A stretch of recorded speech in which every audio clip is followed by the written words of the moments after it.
Salut à tous, on se retrouve pour l'épisode 1747 du Zap Image. On commence aujourd'hui en ce mercredi 2 mars avec quelques anniversaires et tout d'abord c'est le défenseur belge Toby Alderweireld, il fête aujourd'hui ses 33 ans, l'ancien joueur de l'équipe de Tottenham. Il y a aussi Lazar Markovic, il fête aujourd'hui ses 28 ans et pour finir le gardien français de Leeds United qui prend quand même beaucoup de buts ces derniers temps lors des deux derniers matchs, 10 buts encaissés par lui et son équipe bien sûr de Leeds. Donc c'est Illan Meslier, le gardien français, il fête aujourd'hui seulement c'est 22 ans. On va parler de tout ce qui s'est passé hier, il y avait pas mal de matchs. On commence tout d'abord en France, première demi-finale de Coupe de France est entre l'équipe de Nice et le Petit Pousset, l'équipe de Versailles. N'oubliez pas que Versailles évolue en 4ème division française et il n'y a pas eu de surprise, Nice s'est imposé 2-0 dans ce match grâce notamment à un Gouiri en feu ce soir, un but et une passe décisive pour l'ancien lyonnais. L'OGC Nice accède pour la première fois depuis 25 ans à la finale de la Coupe de France. Félicitations à cette équipe niçoise, voilà Nice en finale et vraiment le joueur qui a porté cette équipe niçoise, c'est bien Amine Gouiri, l'homme fort de cette équipe de Nice. Mais que vient de faire Amine Gouiri? Je ne sais pas si vous avez vu le match sur le deuxième but, c'est lui qui fait le festival juste avant, il fait vrai. Enfin, il dribble 2-3 joueurs les gars pour faire un caviar juste après à son coéquipier sur le deuxième but. Magnifique prestation de la part de Amine Gouiri, on peut voir qu'il a obtenu une note de 8 sur 10. Vraiment, s'il continue d'être performant comme ça, Deschamps, il y a des chances quand même qu'il l'appelle lors du prochain rassemblement des Bleus. Quelques photos encore de ce Nice-Versailles les gars, donc on peut voir la joie d'Amine Gouiri et bien sûr un des joueurs niçois pour cette qualification pour la finale de la Coupe de France et 3ème de Ligue 1 et en course pour une qualification en Ligue des Champions, finaliste de la Coupe de France et ce après avoir été sacré champion de France à la surprise générale avec Lille la saison dernière devant l'équipe du Paris Saint-Germain. Christophe Galtier est un entraîneur bien trop sous-coté, respect monsieur bien sûr, c'est Galtier les gars maintenant qui fait vraiment les beaux jours du côté de Nice. La saison dernière il avait été énorme avec son club de Lille, maintenant on peut voir que Lille c'est un peu plus compliqué en championnat et Nice maintenant Galtier fait les beaux jours maintenant de cette équipe de Nice. Donc tout va bien actuellement du côté de la Côte d'Azur. Et c'est pas Versailles ici, la banderole des supporters de l'OGC Nice. Voilà, ce soir. Vu que ce match, les gars, ne pouvait pas se jouer dans le stade de Versailles, du coup, il s'est joué du côté du stade de Nice. Donc voilà, la banderole des supporters niçois et la aide d'honneur des joueurs niçois pour Versailles. Un grand respect, bien sûr, à cette équipe qui a atteint quand même la demi-finale de la Coupe de France. C'est quand même énorme et félicitations à FC Versailles 78 pour son magnifique parcours en Coupe de France cette saison. Une fois de plus, un club amateur nous aura fait rêver la magie de la Coupe. Félicitations à cette équipe. Et on peut voir qu'ils avaient beaucoup de supporters, bien sûr, qu'on fait le déplacement de quasiment Paris à Nice pour aller soutenir leur équipe. Et fier de vous, merci pour tout sur le Twitter officiel de cette équipe du FC Versailles 78. Et du coup on peut voir l'autre demi-finale, c'est ce soir, c'est à 21h15. Le match sera diffusé sur France 3 pour ceux qui veulent regarder cette partie à Nantes contre l'équipe de l'AS Monaco. Et on peut voir que ça fait la une aujourd'hui du journal L'équipe, une demi bien chic. On peut voir Nice Pro jusqu'au bout en une de ce journal. Et voilà, pour revenir sur la deuxième demi-finale ce soir devant son fervent public. Et Nantes espère se qualifier pour la 9e finale de son histoire. Mais Monaco, décevant en Ligue 1, compte aussi sur la coupe pour assurer son avenir européen. Donc bien sûr, on parlera de ce match demain. On prend cette fois-ci la direction de l'Angleterre. Il y avait un match de Première Ligue hier. C'est un match en retard entre Burnley et Leicester. Et c'est Leicester qui s'est imposé en fin de match 2-0 contre l'équipe de Burnley. Parce que Maddison à la 82e. Et bien sûr Jamie Vardy, buteur à la 90e. Donc ces deux joueurs ont permis à Leicester de prendre 3 points. Et 128 buts et 40 passes décisives pour Jamie Vardy depuis ses débuts en août 2014. Jamie Vardy a été directement impliqué dans 168 buts. Un parcours amélioré seulement par Harry Kane à cette époque. Voilà, 207 buts. Il y a juste Harry Kane qui fait mieux depuis 2014 que Jamie Vardy. Donc félicitations à l'attaquant anglais. Et du coup avec cette victoire, Leicester remonte à la 12e position. Bon, c'est toujours très très loin. Ils sont décevants par rapport à la saison dernière où ils étaient quand même dans le top 7. Là ils sont quand même 12e à cette équipe de Leicester. Et Burnley avec cette défaite reste à la 18e position. Et toujours en Angleterre, donc il y avait des matchs aussi de coupe anglaise. Et on commence tout d'abord avec Manchester City qui se déplaçait du côté de Peterborough. Donc sans souci, Manchester City s'est imposé 2-0 grâce à Riyad Mahrez et Jack Grealish. Manchester City se qualifie pour les quarts de finale de cette coupe anglaise. Donc on peut voir les stats du match. Donc voilà, ça a été très compliqué. On sait que déjà Manchester City survole quasiment le championnat anglais. Donc là, quand il joue contre une équipe de division inférieure, voilà, c'est très compliqué pour les petites équipes. Seulement 24% de possession de balle pour le Petit Pousset contre 76 pour City, 23 tirs pour les Citizens. Voilà, la logique a été respectée respecté bien sûr avec une nouvelle victoire des Citizens. Donc Jack Grealish, de nouveau buteur. Hein. C'est vrai qu'il a marqué quand même peu cette saison, mais voilà, hier il a bien été décisif. Le joueur le plus cher hein, de l'histoire, n'oubliez pas, dans le championnat anglais. Et Riyad Mahrez, lui aussi buteur, il effectue actuellement tout simplement la meilleure saison de sa carrière avec 19 buts, toutes compétitions confondues, Riyad Mahrez. Donc félicitations au joueur algérien. Et en guise de solidarité et de soutien, Fernandinho a proposé son brassard de capitaine à Zinchenko pour le match de ce soir en FA Cup. Lors de ce match voilà, de City hier, donc Zinchenko est un joueur ukrainien et c'est lui qui a porté le brassard. Donc c'est Fernandinho, hein, normalement le capitaine qui lui a laissé le brassard, les gars, pour ce match, hein, bien sûr, pour le soutenir par rapport à son pays, bien sûr, ce qu'il y a actuellement du côté de l'Ukraine. On va parler d'un autre match de Coupe anglaise, c'est entre l'équipe de Crystal Palace et l'équipe de Stoke City. Ça passe aussi pour l'équipe de Crystal Palace avec une victoire 2-1 contre l'équipe de Stoke City qui évolue en Championship, en deuxième division anglaise. On peut voir les stats du match. Et il y avait un troisième match et là c'est une énorme surprise. Tottenham, les gars, est éliminé contre Middlesbrough, donc un but à la 107e minute, donc après prolongation. Donc gros coup dur pour les Spurs. On peut voir les stats du match, donc voilà, c'est du kiff-kiff, ça a tourné en faveur de la petite équipe de Middlesbrough qui évolue en Championship, deuxième division anglaise. Et Middlesbrough a éliminé Tottenham de FA Cup après avoir déjà réalisé l'exploit d'éliminer Manchester United au tour précédent. Les Spurs enchaînent une 15e année sans trophée. Ça commence à faire beaucoup là pour l'équipe de Tottenham, les gars. Ils n'arrivent plus du tout à remporter quelque chose chaque saison. Ça fait 15 ans, ils n'ont rien remporté, cette équipe des Spurs. Pour ça, on peut comprendre que Harry Kane en a marre. Il veut changer de club pour pouvoir enfin remporter quelque chose et marquer des trucs dans son palmarès, qui est pour l'instant très vide pour Harry Kane. Donc voilà la déception bien sûr des joueurs de Tottenham. De nouveau une saison blanche pour eux. Et la joie bien sûr de Middlesbrough après leur qualification en quart de finale. Et Middlesbrough de Chris Wilder donc en 32e de finale, donc une victoire 3-2 contre Mansfield. Ensuite 16e de finale, bon là c'était du lourd, c'était Manchester United, victoire lors de la séance des tirs au but. Et en 8e de finale, donc victoire 1-0 contre Tottenham. Donc félicitations à cette équipe de Middlesbrough. Et on peut voir sinon le programme pour aujourd'hui et demain en FA Cup, les derniers matchs. Donc par exemple ce soir Chelsea joue du côté de Luton. Donc c'est une équipe bien sûr de division inférieure.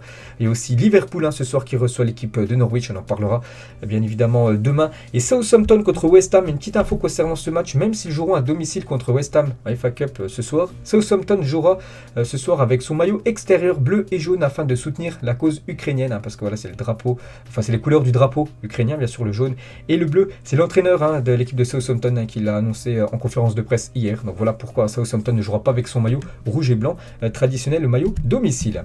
On prend la direction de l'Italie. Il y avait un match aussi de Coupe d'Italie, il était diffusé sur la chaîne l'équipe. Donc c'était entre l'AC Milan et l'Inter Milan, le derby de Milan. Et du coup grand chose à dire les gars, ça s'est clôturé un score de 0-0. Donc tout se jouera lors du match retour, parce que la semaine prochaine c'est le match retour. Donc toujours dans le même stade, le stade de San Siro bien sûr. On peut voir les stats de la partie, on peut voir que voilà, peut-être les tirs ont été plus côté AC Milan. Voilà, l'AC Milan un petit peu plus dominé cette équipe de l'Inter. Voilà, si on regarde les stats de la partie. Et l'Inter n'y arrive plus. Donc l'Inter n'a réussi à marquer aucun but lors de ces 4 derniers matchs. Toutes compétitions confondues contre Liverpool, Sassuolo, le Renois et l'AC Milan. Aucun but inscrit par cette équipe de l'Inter Milan, qui a beaucoup de mal actuellement à inscrire des buts. Et le tifo des supporters de l'AC Milan avant ce derby milanais. Vous savez que c'est toujours très très chaud entre l'AC Milan et l'Inter. Donc voilà le magnifique tifo de la part des supporters de l'AC Milan. Et Zlatan qui était forfait pour ce match, il était en tribune pour soutenir ses coéquipiers. Seul Ibra porterait un chapeau avec son propre nom dessus. Voilà donc petite info concernant Zlatan Ibrahimovic qui va revenir très prochainement, dès qu'il sera plus blessé bien sûr. Et pour la paix bien sûr aussi, voilà la banderole des joueurs de l'Inter et de l'AC Milan avant le coup d'envoi. Et la même chose, San Siro soutient la paix. Voilà ce qu'il y avait hier du côté de ce stade italien. On revient en France les gars, il va aussi un match de Ligue des Champions Junior, la Youth League et le Paris Saint-Germain jouaient. C'était les 8e de finale contre l'équipe de Séville et le PSG s'imposait 2-0 contre les Espagnols. Donc là il n'y a pas de match aller-retour, c'est seulement un match sec et le Paris Saint-Germain du coup se qualifie. Félicitations aux Parisiens. On peut voir que Xavi Simons a joué ce match, lui qui joue souvent ces derniers temps avec l'équipe première, l'équipe professionnelle. Donc il a joué avec les U19 en plus, il a été buteur, c'est lui qui a ouvert le score. Donc félicitations aux jeunes Parisiens. On peut voir les stats du match. Et donc ce match se déroulait au camp des loges où s'entraîne l'équipe professionnelle du PSG. Et à noter la présence de quelques joueurs professionnels du PSG comme Dina Ebembe, Kimpembe ou encore Sergio Ramos qui sont venus assister à cette rencontre. Hein. Voilà les trois joueurs professionnels sont venus encourager les jeunes parisiens. Il y avait aussi Manchester United contre Dortmund, donc ça s'est joué au tir au but. Il y avait 2 partout. Donc tir au but, et du coup c'est Dortmund qui a été meilleur lors de cette séance de tir au but. Donc Dortmund se qualifie également pour les quarts de finale. Donc voilà les 2 matchs qui ont eu lieu hier. On peut voir sinon tout le programme aujourd'hui. On peut voir par exemple Liverpool contre Genk, le gros derby de Madrid. Hein. Le Real Madrid reçoit l'Atlético Madrid aujourd'hui. On peut voir sinon le programme aujourd'hui, donc il y a beaucoup de foot, donc déjà la Youth League, hein, voilà pas mal de matchs aujourd'hui à 14h. On peut voir aussi en Allemagne les gars, il y a de la Coupe d'Allemagne par exemple, Leipzig se déplace à 18h30 aujourd'hui du côté de Hanovre, donc Luton-Chelsea à 20h15. Il y a aussi Bochum contre Fribourg, hein, c'est aussi de la Coupe d'Allemagne et aussi de la Coupe belge, hein, ce soir à 20h45. On peut voir encore le programme à 21h, beaucoup de matchs à 21h, hein, comme la Fiorentina contre la Juventus, la deuxième demi-finale de la Coupe d'Italie, on en parlera demain, donc Nantes-Monaco, Liverpool-Norwich, Valence, Bilbao, la demi-finale retour de la Coupe du Roi, et il y a aussi de la Coupe du Portugal entre l'équipe du Sporting et l'équipe de Porto. Le match commence à 21h45 ce soir. Et pour revenir sur la Coupe du Roi, là, une journal marca aujourd'hui, hein, donc une finale pour atteindre la finale. Hein. Donc au match là, il y a eu un partout entre Bilbao et Valence cette fois-ci. Hein, le match se déroule du côté de Valence. Donc voilà tout le gros programme pour cette journée de mercredi. On continue toujours avec les journaux en Espagne. Et comme d'habitude, il y a toujours un journal en Espagne qui parle de Mbappé. Et cette fois-ci, c'est le journal AS. Offre colossale du PSG à Mbappé aujourd'hui, en ce 2 mars, en Espagne. Donc, c'est quoi cette grosse offre? Donc, le PSG propose une prime à la signature record à Mbappé, d'après Foot Mercato. Et ça fait même la une du journal Le Parisien. Donc j'ai juste pris l'entête bien sûr de cette une. Donc PSG, un contrat mirobolant pour Mbappé. Donc le contrat, le PSG vient de faire une nouvelle offre incroyable à Mbappé. Donc contrat de 2 ans avec un salaire annuel de 50 millions d'euros par an. Donc c'est énorme, hein. Bien sûr, ça ferait déjà 100 millions, bien sûr, s'il reste 2 saisons, plus une prime de fidélité de 100 millions d'euros s'il reste au club. Donc en gros, il pourrait toucher en l'espace de 3 ans, plutôt 2 ans, 300 millions d'euros. Kylian Mbappé, plus de 200 millions, voilà, 100 de prime de fidélité et 50 plus 50, voilà, s'il reste un contrat encore de 2 ans. Donc voilà, l'énorme proposition, bien sûr, faite par le Paris Saint-Germain, qui essaye de tout faire pour conserver sa star, voilà, Kylian Mbappé. Et Mbappé, d'après l'équipe, ouvre la porte à une prolongation de contrat avec le PSG. C'est vrai qu'on parle beaucoup du Real Madrid, que c'est quasiment fait. Mais voilà, le PSG, les gars, tient quand même le bon coup, le bon bout, on va dire, avec Mbappé. Mbappé pourrait songer à prolonger son bail avec le PSG pour 2 principales raisons, selon le journal L'équipe. Donc ils ont dit le record de buts de Cavani à aller chercher. N'oubliez pas qu'actuellement il a 156 buts, Mbappé, Cavani 200. Donc voilà, ce sera un objectif pour Mbappé. Et le soutien que lui témoigne le public parisien. Donc pour l'instant, rien n'est encore fait pour Mbappé du côté du Real, même si on en parle beaucoup. Moi, je le vois quand même aller du côté de Madrid. Après, voilà, dans le foot, tout peut arriver. Voilà, il peut accepter cette offre, bien sûr, de prolongation de la part du Paris Saint-Germain, parce que voilà, c'est quand même beaucoup d'argent, quasiment 100 millions en salaire sur 2 saisons, plus une prime de signature, de fidélité des 100 millions. Donc ça peut être le jackpot, bien sûr, pour l'attaquant français. Et concernant son petit frère Ethan, donc si Kylian Mbappé quittait le PSG cet été, son frère Ethan pourrait rester au centre de formation du club de la capitale, où son évolution séduit tout le monde. Donc lui devrait rester du côté de Paris, même si son grand frère Kylian lui prend la direction de Madrid. On va parler de Marco Verratti, donc pour écoper de 3 matchs de suspension, dont 1 avec sursis après ses propos à l'encontre de l'arbitrage lors du match Nantes-PSG. Vous vous souvenez, il avait dit les arbitres nous ont chié dessus, donc il avait dit ça. Donc aujourd'hui, voilà, en ce 2 mars, là, cet après-midi, il va passer en commission de discipline, donc ça sera certainement 3 matchs de suspension pour le milieu italien. Toujours avec Marco Verratti, donc hier, il était à la Fashion Week de Paris. On peut voir qu'il y avait Paul Pogba aussi, qui c'est avec Pharrell Williams, donc un rappeur américain, et Verratti était bien présent. Donc voilà quelques photos lors de ce gala de la Fashion Week hier soir à Paris. Voilà quelques photos bien sûr de Verratti, aussi de Paul Pogba, et il y avait aussi Robert Lewandowski qui était présent hier à Paris les gars lors de cette Fashion Week. On va parler, on va prendre la direction de Marseille et regarder le stade Vélodrome éclairé aux couleurs de l'Ukraine, donc bleu et jaune, bien sûr, pour soutenir bien sûr ce pays ukrainien. Concernant la Russie, Adidas suspend son partenariat avec la Fédération russe de football. Le géant mondial de l'équipementier sportif Adidas a annoncé mardi avoir suspendu son partenariat avec la Fédération russe de foot en raison de l'invasion bien sûr de l'Ukraine par les Russes. Donc voilà, la Russie est en train de tout perdre, éliminer de la Coupe du Monde. Le Spartak, un club, ne jouera pas la fin de l'Europa League. Donc voilà, c'est très compliqué maintenant. C'est Adidas qui lâche tout simplement la fédération russe et aussi Gazprom, voilà, qui est un gros, on va dire un gros contrat. Et du coup aussi c'est fini avec l'UEFA par exemple, la Ligue des Champions. Donc la Russie perd tout actuellement. Et concernant Roman Abramovich, c'est tout simplement le propriétaire de Chelsea et il recevra des offres cette semaine pour le rachat de Chelsea. C'est la première fois que l'oligarque russe envisage de vendre le club londonien. Donc il pourrait vendre cette équipe de Chelsea. Voilà le président de Chelsea. On va parler de Philippe Clément, le coach de l'AS Monaco par rapport à Golovin, un joueur russe. Il a dit non, il ne va pas être prêt pour ce match, ce soir contre Nantes. Il a une gêne, mais il a aussi une histoire et il doit être attentif. Il n'est pas bien avec cette guerre en Ukraine naturellement. Personne n'aime la guerre, donc c'est pour ça aussi il est marqué un petit peu psychologiquement, on peut dire. Golovin, c'est pour ça qu'il sera absent ce soir du groupe monégasque. Il se rendra du côté de la Beaujoire. Mykolenko, donc un joueur ukrainien, s'en prend à Dzougba sur Instagram. Donc t'es silencieux. Bon, après vous pouvez voir l'insulte. Avec deux coéquipiers de merde, des civils pacifiques sont tués en Ukraine. Vous serez enfermés dans votre donjon pour le reste de votre vie et celle de vos enfants et j'en serai ravi. Donc voilà ce qu'a dit le joueur Mykolenko, je crois qu'il joue en première ligue, je ne me souviens plus exactement dans quel club, je crois que c'est l'équipe de Everton.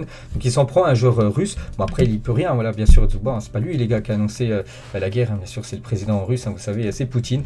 Donc voilà les gars, ce qui se passe, c'est des fois très très chaud bien sûr sur les réseaux sociaux. L'UEFA, par le biais de sa fondation pour l'enfance, a annoncé qu'elle allait envoyer 1 million d'euros à des enfants ukrainiens. Très beau geste de la part de l'UEFA.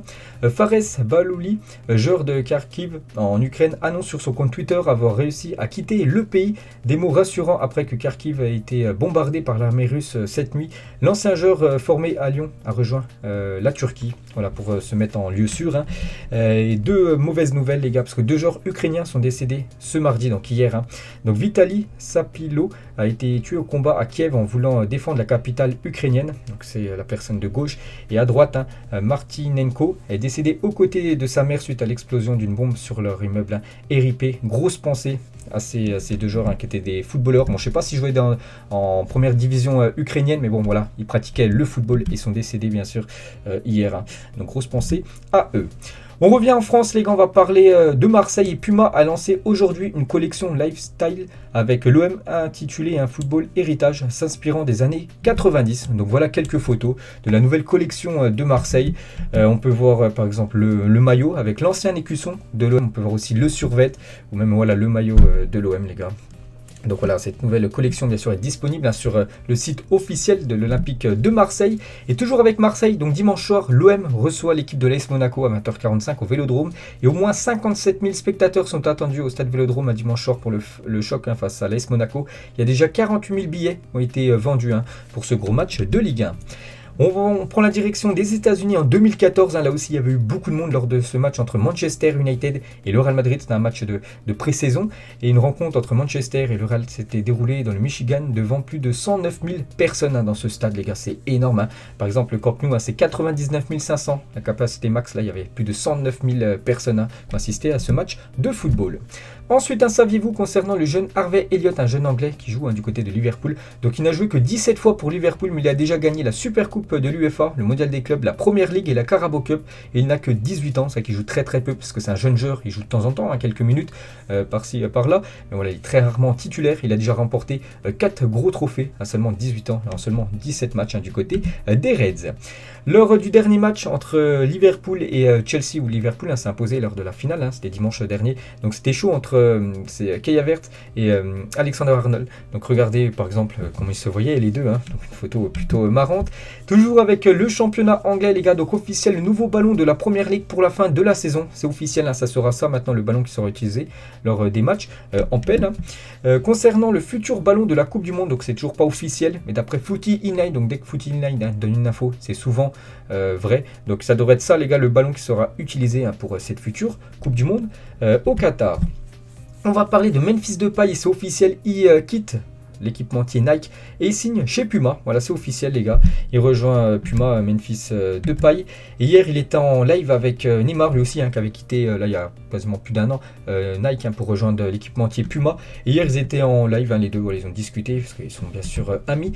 Neymar, il a dit, j'ai envoyé un message à Xavi. Je lui ai dit de faire rentrer Memphis car il va marquer. Et il a été buteur lors du dernier match, bien sûr. Memphis Depay avec les Blaugrana. Et toujours avec le Barça, on peut voir qu'ils sont bien actuellement parce que les plus longues séries d'invincibilité actuelle en cours cette saison dans les 5 grands championnats. Et on peut voir qu'actuellement c'est la Juventus, hein. Ça fait 13 matchs d'affilée que la Juventus n'a pas perdu. C'est vrai qu'elle a fait beaucoup de matchs nuls, mais il n'y a pas eu de défaite hein, pendant 13 matchs d'affilée. Deuxième Séville et troisième le Barça. Ça fait 10 matchs d'affilée que le FC Barcelone ne s'est pas incliné en Liga. Toujours avec le Barça, donc ils ont contacté à plusieurs reprises l'AS Monaco pour Tchouaméni, mais le prix demandé 60 millions d'euros par Monaco pour Tchouaméni est bien trop élevé hein, pour cette équipe du Barça. Il y a aussi le Real Madrid hein, qui est intéressé par Tchouaméni, vraiment qui passe un cap cette saison les gars. Et peut-être il jouera ce soir, hein, je pense qu'il sera dans le groupe, hein, je pense pas qu'il est suspendu contre l'équipe de Nantes. Et Tchouaméni en progression sous Clément, donc le nouveau coach. Hein. Donc en Ligue 1 cette saison, on peut voir en 2021, en 2022, on peut voir voilà, qu'il s'est bien amélioré par rapport à l'année 2021, où il avait déjà été très très bon. Donc félicitations bien sûr à Tchouaméni. On va parler de Robert Lewandowski. Et Robert Lewandowski a pour intention de partir du Bayern. Selon le journal AS, hein, son rêve c'est d'aller du côté du Real Madrid. Donc voilà, c'est une énorme info bien sûr. Hein. J'en ai déjà parlé hier hein, dans un épisode consacré à Madrid. Ça se confirme hein, les gars. Robert Lewandowski, qu'en contrat jusqu'en 2023 du côté du Bayern, il pourrait peut-être hein, quitter cette équipe du Bayern dès 2022, une année de la fin de son contrat, et peut-être aller du côté du Real. Il rêve de Madrid. Lewandowski a demandé à son agent hein, d'essayer plusieurs options pour le placer au Real Madrid. Si le Real Madrid manque Haaland cet été, le Polonais pourrait apparaître comme une option exceptionnelle. Donc affaire à suivre les gars. Lewandowski peut-être du côté du Real Madrid. On va parler de ce jeune joueur Maximo Carrizzo. Donc il est né en 2008, donc il est très jeune, hein, il a seulement 14 ans et il vient de signer son premier contrat professionnel avec l'équipe des New York City. Donc félicitations à lui. Et donc âgé de 14 ans, il devient tout simplement le plus jeune joueur de l'histoire à s'engager avec une équipe de MLS. Donc contrat professionnel, hein, c'est pas avec les juniors, hein, c'est qu'il intègre l'équipe professionnelle, voilà l'équipe A. Bon après je pense pas qu'il va jouer dès maintenant, il a seulement 14 ans. Voilà, ils vont pas prendre de risque hein, de le blesser ou de compromettre on peut dire la suite de sa carrière. Mais voilà, c'est le plus jeune joueur hein, de l'histoire à s'engager avec une équipe dans le championnat américain.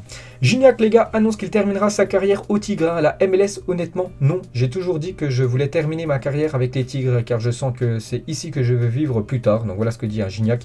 Il veut terminer tout simplement sa carrière du côté du Mexique et après même y vivre dans ce pays mexicain. La sœur de Nicolo Zaniolo, lycéenne à Spezia, dénonce les insultes contre son frère sur les murs de son lycée après Spezia, Roma et le pénalty accordé à l'ultime seconde pour une faute sur son frère. Hein. Tu as déshonoré ta ville, traite petit Tom. Donc un petit rappel les gars, lors du dernier match de l'AS Roma, donc c'était une victoire là ce week-end, 1-0 du côté de la Spezia. Le buteur hein, c'est Abraham à la 99e minute de match.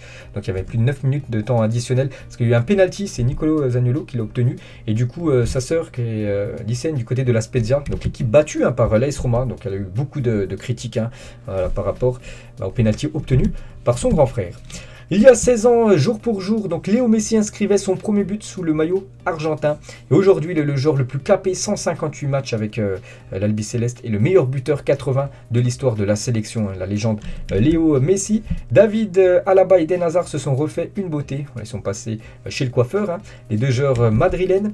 Cette image très drôle du légendaire arbitre Mike Dean qui devait se dire hein, finissez de vous bagarrer et venez prendre vos cartons rouges. Donc ce jour-là, il a distribué 11 cartons à 9 cartons jaunes. et 2 cartons rouges et a accordé un penalty à la 94e minute lors d'un match. C'était entre, je crois, West Ham, si je reconnais le maillot. Plutôt Aston Villa, parce que c'est marqué l'équipe de Wolverhampton, parce qu'on peut voir Adama Traoré, maintenant le nouveau joueur Blaugrana, on peut le voir, de dos avec le numéro 37. Pep Guardiola, les gars, par rapport à Jack Grealish, donc il a dit ça avant le match hier, donc il a été buteur hier, Jack Grealish, donc il a dit les statistiques sont juste un bout d'information qu'on a, mais il y a des joueurs qui rendent leur équipe meilleure sans figurer dans ses stats. On n'a pas acheté Grealish pour marquer 45 buts, il n'a pas les qualités pour ça, mais il en a d'autres, donc il a dit ça en conférence de presse avant le match hier, et en plus, du coup, il a été buteur Grealish hier lors de ce match de FA Cup. Toujours avec City, les gars, regardez quelques duos en Angleterre qui fonctionnent très bien.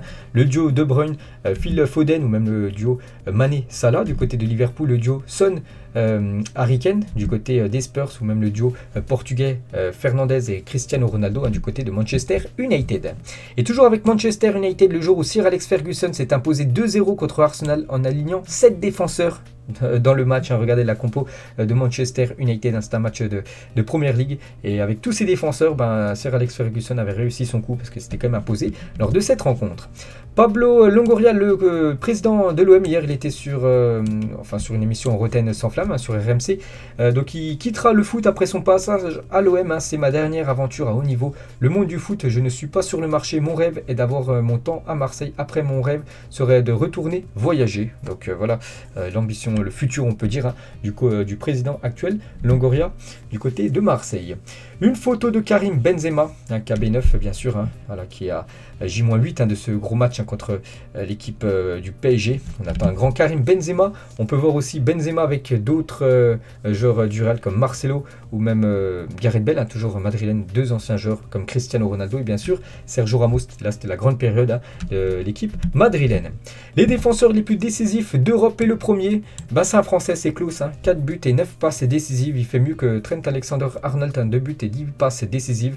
Et on peut voir comme dans ce top 4, on peut voir déjà dans le top 3, 2 Français, Klose et Théo Hernandez. Et dans ce top 4, on peut voir quand même 2 joueurs de Liverpool, Robertson et Alexander-Arnold. Tony Chaperon, donc ancien arbitre, donc il a dit: il m'étonnerait fort que Mickaël Lesage soit encore arbitre de Ligue 1 l'année prochaine. Monsieur Lesage était au cœur des polémiques sur l'arbitrage de Nantes PSG et à la VAR durant Lyon-Lille. Voilà, il y a quelques jours où bien sûr ça a beaucoup fait parler. Donc Mickaël Lesage devrait peut-être ne plus arbitrer en Ligue 1 la saison prochaine. C'est vrai qu'il est très très moyen, cet arbitre français. Regardez le programme, les gars. Donc là on est le 2 mars. Regardez le programme tout au long de ce mois de mars. Il y a beaucoup de belles affiches. Donc je prends au pif. Par exemple le 8 mars il y a Liverpool-Inter, le match retour de Ligue des Champions le 9 mars, le Real Madrid contre le Paris Saint-Germain. On peut voir la deuxième tranche du 9 au 17 mars. Par exemple le 16 mars, ce sera le match retour entre Lille et l'équipe de Chelsea. Le 12 mars, il y aura Manchester United contre l'équipe de Tottenham. Du 18 jusqu'au 24 mars, je sais pas, il y aura par exemple Juventus-Lyon, mais en Ligue des Champions féminine. On peut voir aussi le Real Madrid contre le Barça, toujours dans le foot féminin. Et on peut voir la fin du mois de mars. Donc je sais pas, les États-Unis contre le Panama, le Barça contre le Real Madrid, ou même le PSG contre l'équipe du Bayern Munich. Et on finit, les gars, cet épisode aujourd'hui un peu avec les mêmes genres de questions de fin que je vous pose lors des dernières vidéos. Donc le dernier coup c'était les gardiens, et cette fois-ci le débat du jour. Pour vous, qui est le meilleur défenseur droit depuis le début de la saison parmi ces quatre-là, on va dire plutôt pas à leur prime, donc au plus haut de leur carrière. Donc faites un classement bien sûr pour ceux qui veulent. Donc moi je mettrais quand même Alexander-Arnold, pour moi je trouve le meilleur parmi les 4 à son prime. Donc Alexander-Arnold, je mettrais Hakimi deuxième, je mettrais Cancelo troisième, et je mettrais Carvajal en 4ème position, même s'il est très très bon bien sûr, je mettrais quand même derrière les 3 autres. Donc voilà les gars, la fin de cet épisode, j'espère que ça vous a plu. On se retrouve demain les gars, il y aura encore beaucoup de choses à dire avec tous les matchs bien sûr qui ont lieu aujourd'hui. Bonne journée à vous et à demain.